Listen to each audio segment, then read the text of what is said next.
know, there was a time more than a century ago when blacksmiths made a variety of objects that we use every day. As a matter of fact, a lot of farmers had a forge on the property to be able to fix their tools and farm equipment. Well, today some say blacksmithing is a dying art.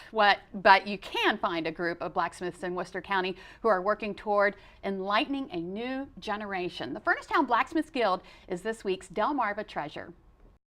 It's a craft that dates back to biblical times. In fact, blacksmithing is mentioned several times in the Bible. For Mark Williams of Snow Hill, who is also a professor at UMES, it's a hobby. Because I teach, I basically use my brain to deliver messages and things like that.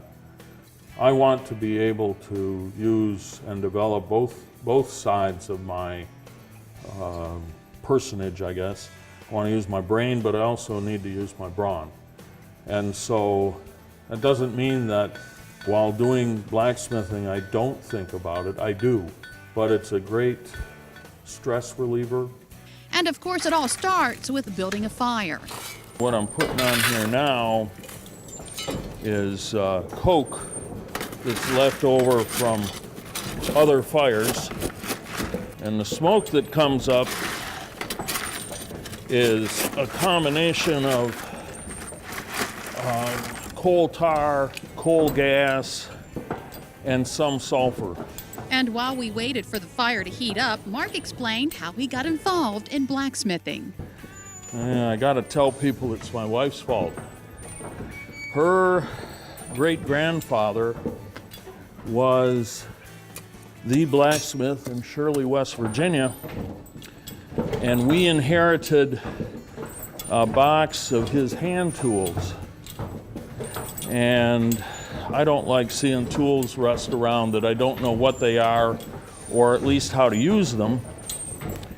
And people told me I needed a forge and an anvil to learn how to use those particular tools. And then I got hooked. He eventually got involved with the Furnace-Town Blacksmiths Guild. I moved out here from Kansas, and my wife stayed in Kansas to sell a house. So I needed something to do on weekends, so I showed up down here to do some blacksmithing. With our fire almost ready to go.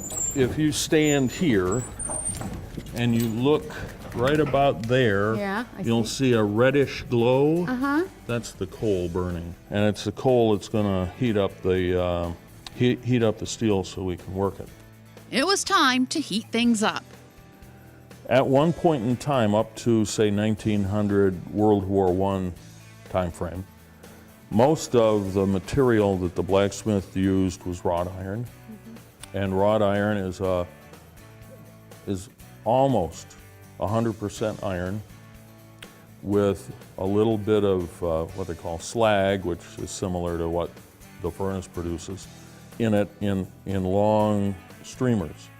However, wrought iron is not as cheap to make as mild steel. So gradually over time, mild steel replaced wrought iron, and now blacksmiths use mild steel. And mild steel is what we put in the fire until it was red hot. But you can see spark places here and there where it's starting to get red. Oh yeah, that's hot. That's warm. Then you hammer. You see how this is transforming, but you don't have too much time. I see that. 40 seconds, 50 seconds worth of work. And then back in the fire? And then back in the fire. And once it heats up again, more hammering. Mark is making an S-hook. This is called a finial. It's a final end of the steel. You don't want the steel sitting there sharp unless you're going to use it for a meat hook. To keep the finial intact during further hammering, Mark dips it into water.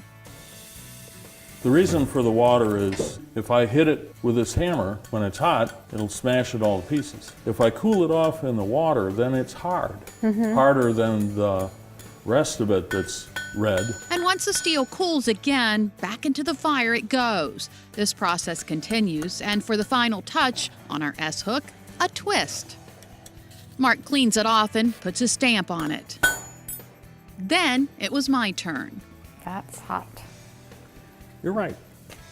I got that right? Okay. So then I just kind of. Hit it. Are you saying I got to hit harder? Yes. I was trying to figure out who you were most angry at today, most frustrated with, and then hit that thing. Okay. I can do I that. hate to say this, but you hit like a girl. So I got back to it. More hammering, more heating, some reshaping. But it wasn't going so well. Mark stepped in to help. Ready? Yeah.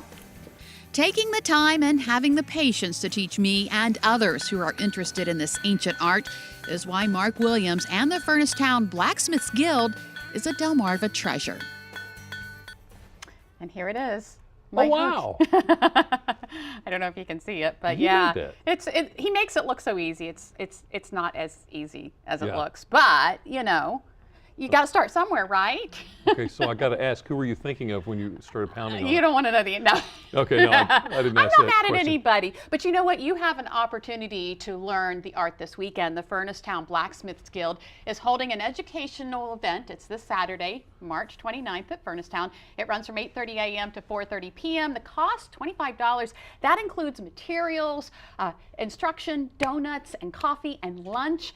If you would like to attend, call this number 410-632-0914 to RSVP. That is really pretty cool.